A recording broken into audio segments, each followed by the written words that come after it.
आज हम लोग अकाउंटिंग ऑफ पार्टनरशिप फॉर्म में एक लेसन है फंडामेंटल ऑफ पार्टनरशिप फॉर्म।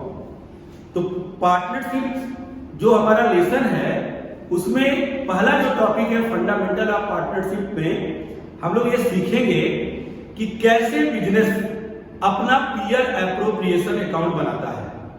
तो देखो, जो आप 11 की जब अकाउंटेंसी पढ़ रहे थे, 11 की अकाउंटेंसी में जो आपने जर्नल बनाया, जो लेजर बनाया, जो ट्रायल बैलेंस बनाया, जो ट्रेडिंग बनाया और जो पीएल बनाया, वही सेम रूल पार्टनरशिप फर्म में भी अप्लाई होगा। अगर आप कोई गुड्स खरीदते हो तो purchase account debit to cash, अगर आप सोल ट्रेड हो तो एंट्री बनाओगे और वही एंट्री फर्म भी बनाएगी, purchase account debit to cash. जब गुड्स सेल करोगे तो cash account debit to sales, अगर एक सोल ट्रेडर बना रहा है तो cash account debit to sales firm भी बनाएगी। अगर सोल ट्रेडर एक्सपेंसेस पेड कर रहा है, एक्सपेंसेस डेबिट टू कैश, वही फर्म सेल करेगी एक्सपेंसेस डेबिट टू कैश। अगर इनकम रिसीव्ड कर रही है तो cash account debit to income, जो सोल ट्रेड बनाएगा वही फर्म को भी बनाना पड़ेगा। लेकिन जब एक सोल ट्रेडर अपना ट्रेडिंग और पीएल बनाकर नेट प्रॉफिट निकालता है, उस नेट प्रॉफिट पर केवल एक ओनर का राइट होता है, इसलिए सारा का सारा प्रॉफिट उसके अकाउंट में ट्रांसफर कर देते हैं। लेकिन पार्टनरशिप फर्म में 2 या 2 से ज्यादा लोग मिलकर बिजनेस को रन करा रहे होंगे, इसलिए जो प्रॉफिट आएगा उसे 2 या 2 से ज्यादा लोगों में डिस्ट्रीब्यूट करना रहेगा। तो हम जहां पर 11 को एंड किए थे पीएल अकाउंट बनाकर, बैलेंस शीट बनाकर, वहीं से 12th की स्टार्टिंग करते हैं। तो उसमें पीएल एप्रोप्रिएशन जब आप बना रहे होगे तो ये अज्यूम करना कि हमारे टॉपिक का ट्रेडिंग और पीएल बन चुका है, नेट प्रॉफिट हमें मिल चुका है। अब देखो, पीएल एप्रोप्रिएशन जब बनाने जाएंगे तो सबसे पहले हम लोग उसके रूल्स को समझे कि उसके किस फॉर्मेट से किस रूल्स को फॉलो करेंगे। तो पीएल एप्रोप्रिएशन एक नॉमिनल अकाउंट होता है। तो नॉमिनल अकाउंट का मतलब होगा कि जितने भी फर्म एक्सपेंसेस होगी उसको डेबिट साइड में लिखेगी, जो इनकम होगी क्रेडिट साइड में लिखेगी। लेकिन ये पीएल एप्रोप्रिएशन अकाउंट फर्म तभी बनाएगी जब फर्म को प्रॉफिट होगा। अगर फर्म प्रॉफिट में नहीं होगी तब इसको नहीं बनाएगी। इसका मतलब ये हुआ कि ये तभी बनेगा जब फर्म प्रॉफिट में आएगी और प्रॉफिट को डिस्ट्रीब्यूट करने के लिए, क्योंकि जब फर्म प्रॉफिट करेगी तो प्रॉफिट पर जो राइट होगा वो पार्टनर्स का होगा। उस प्रॉफिट में कितना हिस्सा ए को मिला, पार्टनर बी को मिला, कितना सी को मिला, इसी को हम लोग इस अकाउंट्स के द्वारा ट्रीट करेंगे। तो सबसे पहला काम, जब आप पीएल एप्रोप्रिएशन बनाने जाओगे तो अपने क्वेश्चन में ये देखना कि नेट प्रॉफिट कितना किया है। आप क्वेश्चन को पढ़ना, उस क्वेश्चन में सबसे पहले नेट प्रॉफिट ढूंढना, तो नेट प्रॉफिट यहां लिखेंगे। लेकिन देखो, एग्जामिनर अक्सर ये चेक करना चाहता है कि पीएल और पीएल एप्रोप्रिएशन के डिफरेंस आपको मालूम है कि नहीं। तो प्रॉफिट एंड लॉस अकाउंट जो बनता है वो चार्जेबल एक्सपेंस से बनता है। चार्जेबल एक्सपेंस का मतलब ऐसे एक्सपेंस है जो हर हाल में पेड किए जाएंगे, चाहे बिजनेस प्रॉफिट में हो चाहे लॉस में हो।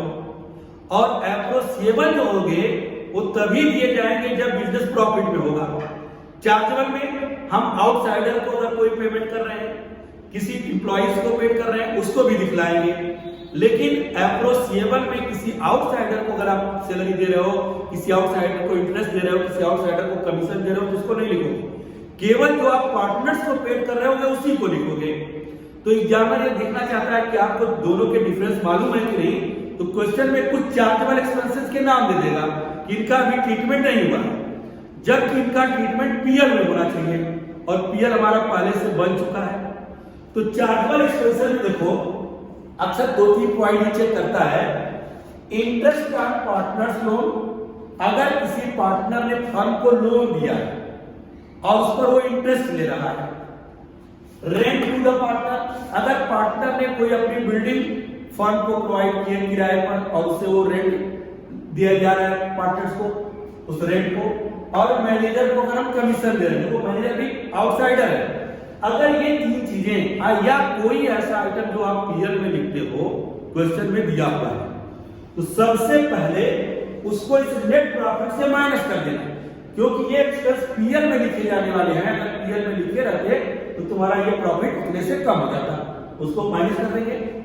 फिर उसके बाद जो जो चीजें तुम पार्टनर्स को पेड कर रहे हो, फर्म के लिए एक तरह से एक्सपेंस हुआ, एप्रोचिएबल है, प्रॉफिट होगा तभी वो पेड होगा, उसको डेबिट साइड में लिखोगे। जैसे interest on capital, salary, commission, bonus and fees, जो पार्टनर्स हम पेड कर रहे होंगे उसको हम डेबिट साइड में लिखेंगे। अभी इनको कैसे कैलकुलेट किया जाता है नेक्स्ट वीडियो में इस टॉपिक को भी हम लोग पढ़ेंगे। फिर उसके बाद कुछ प्रॉफिट कभी कभी पार्टनर बचा लेते हैं रिजर्व के लिए कि फ्यूचर में अगर हमें जरूरत पड़ेगी तो उसका यूज करेंगे, उसको लिखेंगे transfer to reserve at fund. ये तभी होगा जब प्रॉफिट हमारे पास सफिशिएंट होगा। फिर उसके बाद जो चीज हम पार्टनर से रिसीव कर रहे होंगे, इनकम होगी फर्म की, क्रेडिट साइड में होगा interest on drawing, penalty and charge. अगर पार्टनर्स ने फर्म को दिए हैं तो उसको क्रेडिट साइड में लिख दिया जाएगा। ये चीज ध्यान रखना कि ये जो प्रॉफिट है ये प्रॉफिट ही डिस्ट्रीब्यूट हो रहा है interest on capital, salary, commission, bonus और फीस में। अगर ये प्रॉफिट नहीं होगा तो ये सब चीजें डिस्ट्रीब्यूट हम नहीं कर पाएंगे। तो अब उसके बाद जब ये चीजें आप बैलेंस कर लोगे इस प्रॉफिट में से, इनके डिस्ट्रीब्यूशन के बाद भी कुछ प्रॉफिट बच जाता है, उस बचे हुए प्रॉफिट को बैलेंस जो बोलेंगे उसको पार्टनर्स के रेशियो में डिस्ट्रीब्यूट करेंगे, उनका प्रॉफिट शेयरिंग रेशियो होगा। तो यहां पर लिखेंगे पार्टनर्स कैपिटल और करेंट रेशियो, करेंट अकाउंट, और जो रेशियो होगा उस बचे हुए प्रॉफिट को इसमें डिस्ट्रीब्यूट कर दिया जाएगा। तो हम लोग आगे चलकर इस फॉर्मेट पर क्वेश्चन की भी प्रैक्टिस करेंगे।